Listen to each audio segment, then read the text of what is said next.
ఈరోజు పదో తరగతి విద్యార్థుల కోసం మా పాఠశాలలో పనిచేస్తున్నటువంటి శ్రీమతి సబితాబాను మేడం గారు 22 మంది విద్యార్థులకు తల్లి కానీ తండ్రి కానీ లేనటువంటి నిరుపేద విద్యార్థులకు ఎస్ఎస్సి ఎగ్జామ్ ఫీజు పే చేసి వాళ్ళని ఆదుకోవడం అనేది చాలా సంతోషదాయకం. ఇంకా మా పాఠశాలలో పేద బడుగు బలిగిన వర్గాల పిల్లలు చాలామంది ఉన్నారు. చాలామందికి బ్యాగ్స్ లేక బుక్స్ అన్నీ కూడా డెస్క్లోనే పెట్టి వెళ్ళిపోతూ ఉన్నారు. వాళ్ళు స్కూల్ బ్యాగ్స్ లేవు చాలామందికి. అలాగే ప్లేట్స్ కూడా ప్రతిరోజు భోజనం చేయడం కోసం వాళ్ళు ప్రతిరోజు 2 రూపాయలు ప్లేట్ కొనుక్కొచ్చుకుంటున్నారు. స్టీల్ ప్లేట్స్ కూడా మాకు ఎవరైనా డొనేట్ చేస్తే బాగుంటుంది. తర్వాత యూనిఫామ్ ధరించి వచ్చే పిల్లలకి టై బెల్ట్ ప్యాడ్లు కూడా ఎవరైనా ఇప్పిస్తే, అలాగే ఎస్ఎస్సి విద్యార్థులకు స్టడీ మెటీరియల్స్ కూడా ఇప్పిస్తే బాగుంటుంది అని ఇంకా దాతలు ఎవరున్నా కూడా మా పాఠశాలకు ఇచ్చేసి పేద విద్యార్థులకు సహాయం చేయవలసిందిగా ఆహ్వానిస్తూ మరి మేడం కూడా ఈ సందర్భంగా అభినందించడం జరుగుతూ ఉంది. ఇంకా వేరే కొంతమంది ఉపాధ్యాయులు కూడా ఇంకా పేద విద్యార్థులకు వాళ్ళకు ఆర్థిక సహాయం చేసేటటువంటి టీచర్స్ కూడా ఉన్నారు మా దగ్గర. ఇంకా సమాజం నుంచి కూడా మాకు దాతలు ముందుకు వచ్చినట్లయితే విద్యార్థులకు చేయుత ఇచ్చినట్టుగా ఉంటుంది అని చెప్పి తెలియజేయడం జరుగుతుంది. ఈ సందర్భంగా ఈ పిల్లలు 10వ తరగతి పిల్లలు 10th A, B, C 3 సెక్షన్ల నుంచి ఉన్నారు. దాంట్లో పేద పిల్లలు, తల్లిదండ్రులు లేని పిల్లలు, కూలీనాలు చేసుకుంటే కానీ పూట గడవని పరిస్థితి, చాలా కష్టపడి చదివే పిల్లలు, అటువంటి పిల్లలకు చేయూతనిద్దామని ఏదో తోచిన సహాయం తోచినంతగా ఎన్నో ఖర్చు పెడుతున్నాము, ఎంతో ఇది చేస్తున్నాము. దాంట్లో మనకున్న దాంట్లో ఒక 10 రూపాయలు ఇవ్వడంలో పెద్ద కష్టమేమి అనిపించదు. తల్లిదండ్రులు పొద్దున్న నుంచి సాయంత్రం వరకు ఎంతో కష్టపడి కూలీనాలు చేసుకొని హమాలి పని చేసి ఎంతో కష్టపడితే కానీ 300-400 రావు. అటువంటి పరిస్థితుల్లో 200 తీసుకొచ్చి కట్టడం అనేది, ఉన్న హడావిడిగా కట్టడం అనేది చాలా ఇబ్బందికరమైన పరిస్థితి.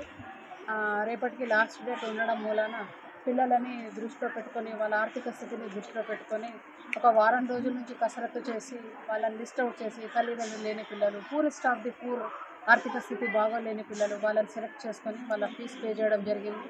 పిల్లలు చక్కగా చదువుతారు, కష్టపడి చదువుతారు. అట్లాగే ప్రధానోపాధ్యాయుల స్ఫూర్తి, మా ఉపాధ్యాయులు వీళ్ళందరి చేయూత, వీళ్ళందరి ప్రోత్సాహంతో పిల్లలని ఫీజు కట్టడం జరిగింది. అట్లాగే పిల్లలు దానికి తగ్గట్టు కష్టపడి మంచి అభివృద్ధి చెందితే అందరం సంతోషిస్తాము. ఊరికి పేరు, స్కూల్కి పేరు.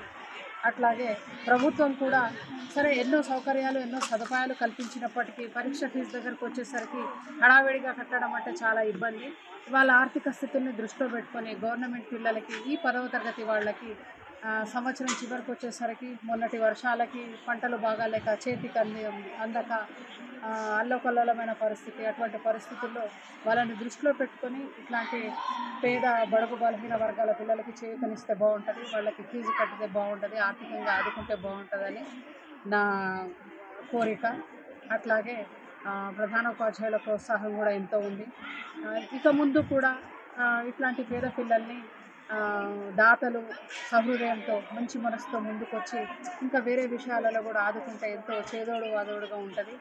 ఈ విధంగా మా మీడియా మిత్రులకి నా ధన్యవాదాలు.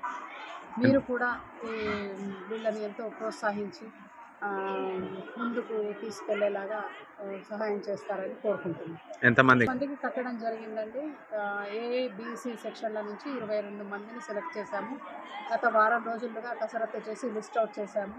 తల్లి ఉంటే తండ్రి లేరు, తల్లి ఉంటే తండ్రి లేడు, చాలా అట్టడుగు పేద వర్గాలు వాళ్ళు. తర్వాత వాళ్ళ ఖాళీగా ఉన్న టైంలో క్యాటరింగ్ పనిలోకి పోయి, కూలీ పనికి పోయి, హత్తేర పోయి అట్లా వాళ్ళ పాకెట్ మనీ కలెక్ట్ చేసుకొని వాళ్ళకు అవసరమైన బట్టలు, చెప్పులు కొనుక్కునేవాళ్ళు.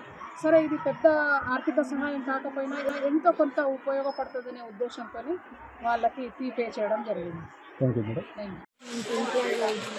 నాకు మేడం ఎస్ఎస్సి ఎగ్జామినేషన్ కోసం మనీ పే చేసింది. దానికి మేము చాలా సంతోషంగా ఉంది. ఇంట్లో పరిస్థితి బాగాలేక ఉన్న సమయంలో మేడం మాకు హెల్ప్ చేయడం చాలా సంతోషంగా ఫీల్ అవుతున్నాం. ఇలాగే మేడం అందరికీ ఇన్స్పైర్లా అయ్యి అందరూ హెల్ప్ చేయాలని కోరుకుంటూ పేద పిల్లలను దృష్టిలో పెట్టుకొని దాతలు ఉంటే మనస్ఫూర్తిగా డొనేట్ చేయాలని, ఏదైనా చూసుకోవాలని మనకి లేవాటి ఇంతకుముందు కొంచెం సమస్యల గురించి వస్తే చెప్తున్నాడు మన పిల్లలు. స్టీల్ ప్లేట్స్ లేవాట, బ్యాగులు లేవాట, ఆల్ ఇన్ వన్ బుక్స్ లేవాట. వేరే స్కూల్లో కూడా చాలా పేదవాళ్ళు ఉంటారు. అలాగనే టీచర్ నుంచి కొంతమంది ఒక 10 10 మెంబర్స్ 20 మెంబర్స్. మరి మేడం ఫీజు కట్టినందుకు మీరు మేడంకి ఎలా మీరు సూచన అదే స్కూల్కి మన రిజల్ట్ బాగా ఎక్కువ మార్క్స్ రావాలని తెచ్చుకుంటాం. స్కూల్ పేరు మీద పెడతామని మేము ఆశిస్తున్నాం. అదే టీచర్ అలానే చాలామంది పేదవాళ్ళు కూడా సహాయం చేయాలని నేను ఆశిస్తున్నాను.